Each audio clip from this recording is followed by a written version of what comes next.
take a quick look at my hair here. Nothing miraculous going on, but it's kind of a bright sun. I think I have had some shock loss, particularly in this front, and I noticed that right after the surgery. Hopefully that all comes back, but it seems to be coming back all right. So I'm not going to show you this right now. One thing I wanted to talk about in this video is, unfortunately, actually I'll show you some of what I'm talking about. Unfortunately, I have had some like lingering redness after the FUE at eugenics. So I don't know, you can like see on my neck. I don't know if the light's good here. It's not too bad there. I had some on these temple points, but that seems to be fading.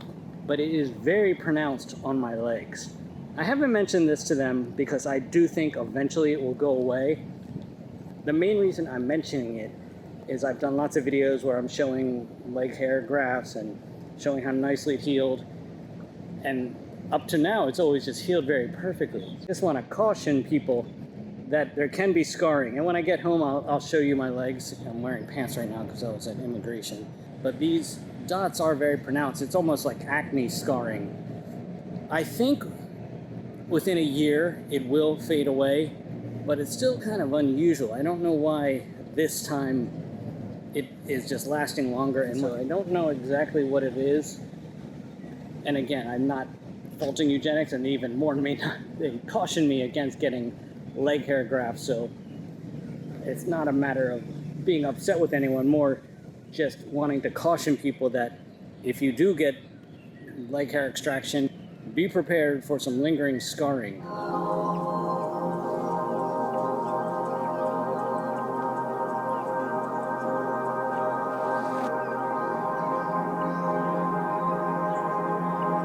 That, in my opinion, probably will go away. At some point, I might do some microneedling, but I just want to give it time and let it heal. But yeah, that's a little bit unnerving. Fortunately, even when I'm wearing shorts, it pretty much covers it. And just in my life, it doesn't really bother me that much, but you may be in a different situation where you don't want these red dots on your legs. And I'm also glad that I didn't get more leg hair extractions, and it just happens to be where a knee-length shorts covers it. So yeah, I'm not sure what to think of that, and hopefully this goes away completely, but that is noteworthy. And that, yeah, for all my frustrations of the doctor in Thailand, of just kind of where she placed things and taking long breaks, good job. There was really no scarring.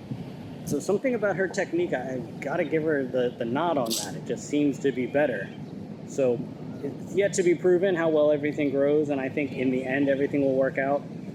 But that is a slight negative, that I did have this lingering scarring. If you do get leg hair extraction, or just really any extraction, there is a chance for lingering redness. And I've had quite a bit of FUE, as anyone who's viewed this channel for long knows. And this is the first time I've had this amount of lingering redness, which again, I'm not totally sure why. And in fairness to eugenics, I haven't mentioned it to them because I don't really know what they could even say. I could get like silicone gel or Mederma or something, but it's such a big area that would be cost prohibitive. So I've just been putting aloe on it, and like I said, I think a year from now that'll be better. But it's all right, life goes on. Renewed my visa, in here in Jotterjog Park for the day. Living my life. Chickens there. All right, I'm gonna dot some of my head here. Again, just in the bright sun. Get from my right side here. So none of the eugenics hair is likely grown in yet. Probably recovering from shock loss. But you know, I was in good shape before then, so it's still looking pretty good. But I would say about the same. Nothing really has changed. Sometimes I look around here, and you know, that creek could be in Delaware, where I'm from. Here, you never forget you're in the tropics in Thailand. Obviously, I can't really show you that through the camera, but yeah, that's tropical climate here. I guess it's a little bit like Hawaii, but that's not as fresh as my man in the area near me. You always see him making it straight from the cane. And you can see it turns a darker color. It's this bright yellow when it's fresh off the cane. But this will do. Yeah, that was good, but not quite as good as the bright yellow one. That's like a transcendental experience. It crosses a blood-brain barrier and get this energy boost. Cloud 9 sugarcane, but like I said, it'll do for now. This is another park. Chatuchak is called Suan Rotfai. That actually means train. Actually means fire car, but together it means train. They like to use compound words in Thai. Yeah, I love all this vegetation. It's a pretty nice day too. Somewhat blue skies. Yeah, very beautiful and nice. I don't know, man. I don't like cold weather, so it can be too hot. But for me, I don't know. It never really can be too hot, but it can quickly get too cold. That's how I feel about it.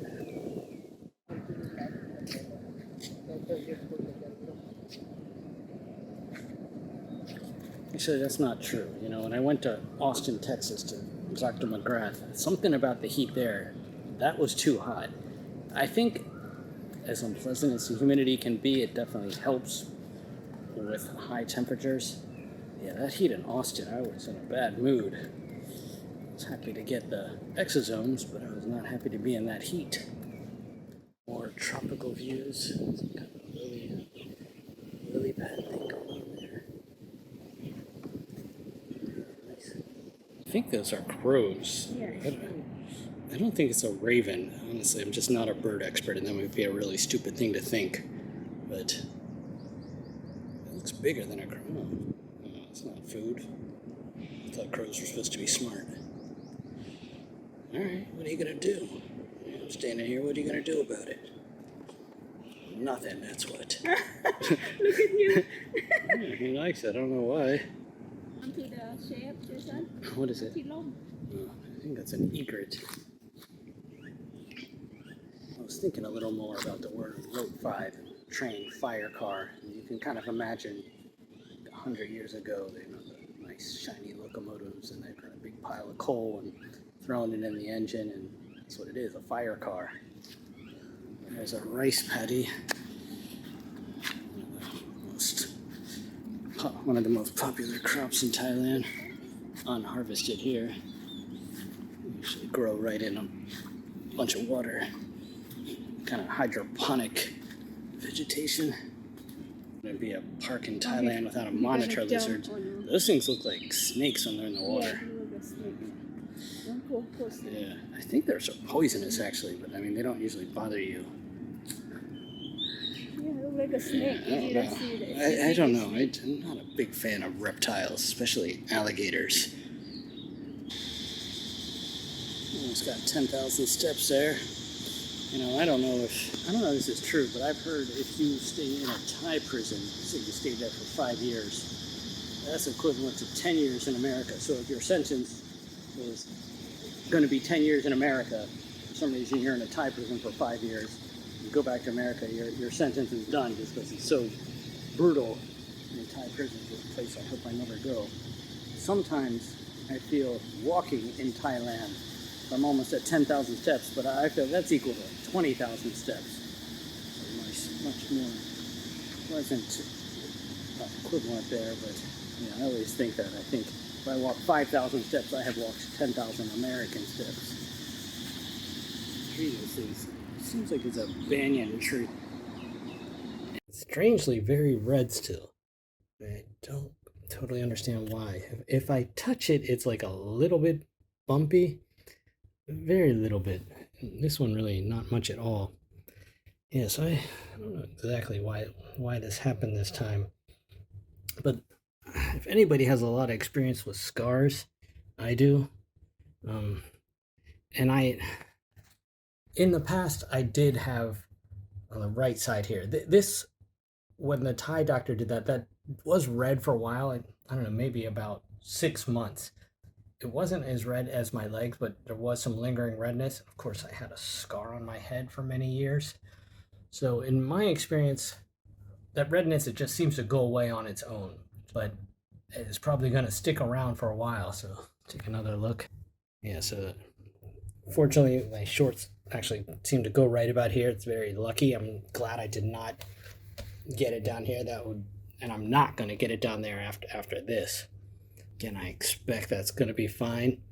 But yeah, for the first time after having body hair extraction, there has been some residual, I guess I'd call this scarring for now.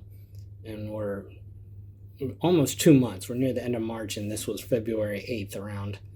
Yeah, so that's something to take note of. And I'll just keep you updated on that.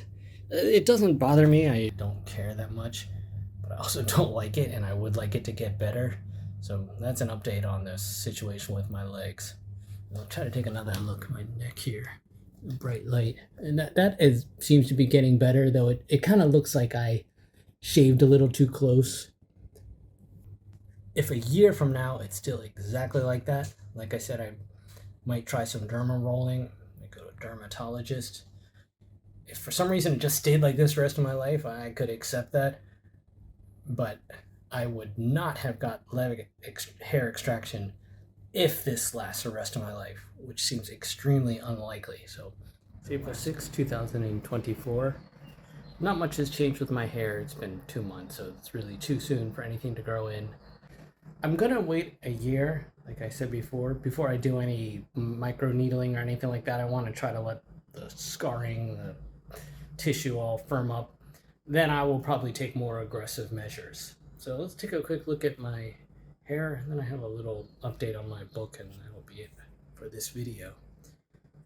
So yeah, not much has changed. And this little pointy area, over time, I've realized that will probably be camouflage as hair grows in here, and at some point I might even need more just to make this go straight across, but whatever. Let's try to go over the top a little here. Get into the light a little more here.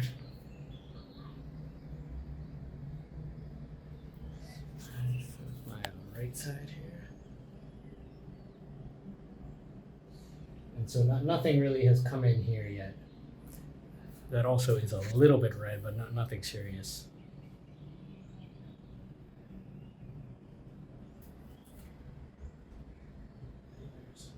This area is still like a little bit weak, and that's an area where S&P really helps a lot. It's overall looking pretty good. All right, let's go inside here because it is very hot in Thailand. So I tried a few times to create an audio book, and that both times ended up not being successful. So I gave up on that. I decided to give it one more edit. Actually, I ended up making a lot of little changes, mostly cuts actually. I felt I had said what I needed to say in maybe one sentence and didn't need a whole paragraph, so I trimmed that down a little. Right now I have a professional editor looking at it, but we'll see how everything turns out. There's still time, and I'm still optimistic that the majority of the result will be looking good.